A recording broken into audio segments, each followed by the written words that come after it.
Across Asia, a seasonal rhythm has transformed into a living nightmare. The monsoon, a force that typically brings life, has this year unleashed its full fury, triggering unprecedented devastation. The rains have been relentless, causing catastrophic floods and landslides that have swept across the continent, leaving a trail of destruction in their wake. We are looking at a tragedy of immense scale. The death toll is already climbing into the hundreds, with some reports suggesting it has surpassed 700. But these aren't just numbers. They are lives, families, and futures, all washed away by the raging waters. Today, we're taking a closer look at this unfolding crisis. We'll explore the hardest-hit regions, hear the stories of those caught in the deluge, and understand the sheer human cost of this monsoon mayhem. From the submerged villages in India and Bangladesh to the landslide-ravaged hills of Nepal, communities are grappling with a disaster that has displaced millions and shattered countless lives.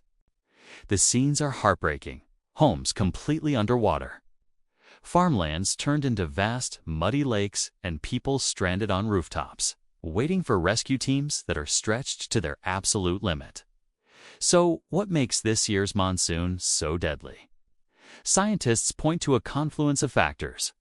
Climate change is a major culprit, intensifying the rainfall and making weather patterns more erratic and extreme. A warmer atmosphere holds more moisture, leading to heavier downpours that overwhelm natural and man-made drainage systems. Imagine it like a sponge that's already completely saturated. It simply can't absorb any more water. The result is flash floods that appear with terrifying speed and force, giving people little to no time to escape. But it's not just about the weather. Rapid, and often unplanned, urbanization plays a significant role. As cities expand, concrete and asphalt replace the natural soil and vegetation that would normally soak up rainwater. Rivers and floodplains have been encroached upon, narrowed, and blocked by construction, leaving the water with nowhere to go but into homes and streets. In many areas, critical infrastructure like dams and embankments are old, poorly maintained, or simply not designed to handle the volume of water we're seeing today. It's a perfect storm of environmental change and human development colliding with disastrous consequences. Let's zoom in on some of the specific areas bearing the brunt of this catastrophe. In parts of India, particularly in states like Assam and Bihar, the situation is dire. The Brahmaputra River, one of Asia's largest, has breached its banks in hundreds of places, inundating thousands of villages. Imagine waking up to find your entire world submerged. Families have lost everything: their homes, their life savings, their livestock, and their crops, which represent their only source of income for the entire year. The displacement is staggering, with millions forced into overcrowded and often unsanitary relief camps. Access to clean water, food, and medical care becomes a life-or-death struggle. Neighboring Bangladesh, a low-lying delta nation, is exceptionally vulnerable. Nearly a third of the country can be flooded during a severe monsoon, and this year is proving to be one of the worst. The water levels in major river systems have reached dangerous heights, threatening to engulf even more territory. For the people of Bangladesh, flooding is a familiar foe, but the frequency and intensity are increasing. This constant cycle of destruction and rebuilding traps communities in poverty, making it incredibly difficult to build a stable and secure future. The economic toll is immense, but the psychological impact on a population living under constant threat is immeasurable. Moving to Nepal, the monsoon's danger takes a different form.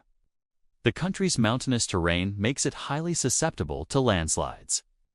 The torrential rains saturate the soil on steep hillsides, and with little warning, entire sections of a mountain can collapse, burying homes and roads below. Rescue efforts in these remote, mountainous regions are incredibly challenging. Damaged roads cut off access, and the continued bad weather often grounds helicopters, leaving isolated communities completely cut off from help. For those living in these beautiful but perilous landscapes, the sound of rain is now a sound of fear. The human cost of this chaos is the most heartbreaking part of the story. behind the rising death toll are deeply personal tragedies. We hear stories of parents losing their children, of entire families wiped out in an instant. Survivors are left with nothing but the clothes on their backs, facing a future filled with uncertainty. They've not only lost their possessions, but also their sense of security.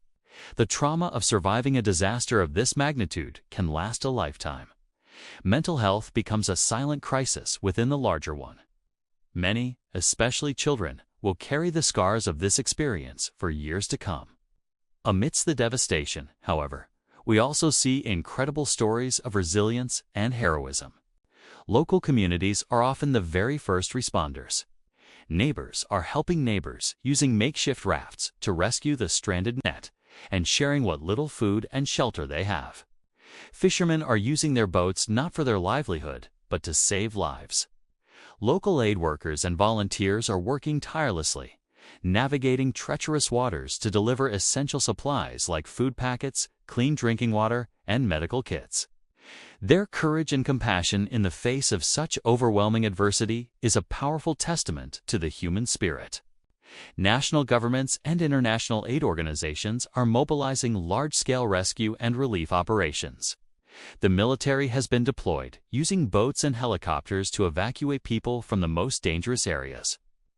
Temporary shelters are being set up, and medical teams are being dispatched to prevent the outbreak of waterborne diseases like cholera and typhoid, which are a major threat in the aftermath of floods. But the scale of the disaster is overwhelming. The needs are enormous and resources are stretched thin. Reaching everyone in need is a monumental logistical challenge. Looking ahead, the immediate priority is saving lives and providing relief to the millions affected. But this crisis also forces us to confront some difficult questions about the future. How can we better prepare for these increasingly extreme weather events? This isn't a one-off disaster. It's part of a disturbing new pattern. The conversation must shift from just disaster response to long-term adaptation and mitigation. This means investing in better early warning systems that can give communities more time to evacuate. It means building more resilient infrastructure, stronger embankments, better drainage systems in cities, and buildings that can withstand floods. Furthermore, we need to embrace nature-based solutions. Restoring wetlands, reforesting hillsides, and protecting natural floodplains can help manage rainwater more effectively and reduce the risk of both floods and landslides. These solutions work with nature, not against it, and can provide a more sustainable defense against future disasters. This also requires a serious global commitment to tackling the root cause: climate change. The intensification of the monsoon is a direct consequence of a warming planet. Without significant cuts in global carbon emissions, these extreme weather events will only become more frequent and more destructive. The future of millions in Asia hangs in the balance. The flooded fields and submerged homes are a stark reminder of our planet's fragility and our own vulnerability. As the waters slowly begin to recede in some areas, the long and difficult road to recovery will begin. Rebuilding lives, homes, and livelihoods will take years, if not decades, and will require sustained support from the global community. What we're witnessing is a humanitarian crisis on a massive scale. It's easy to feel overwhelmed by the numbers, but it's crucial to remember the individuals and families at the heart of this tragedy. Their future is flooded, their lives are in chaos, and they need our help and attention, not just today, but in the long months and years of recovery that lie ahead. Thank you for watching. If you found this video informative, please give it a like and consider subscribing for more in-depth stories from around the world. Stay safe, and we'll see you in the next one.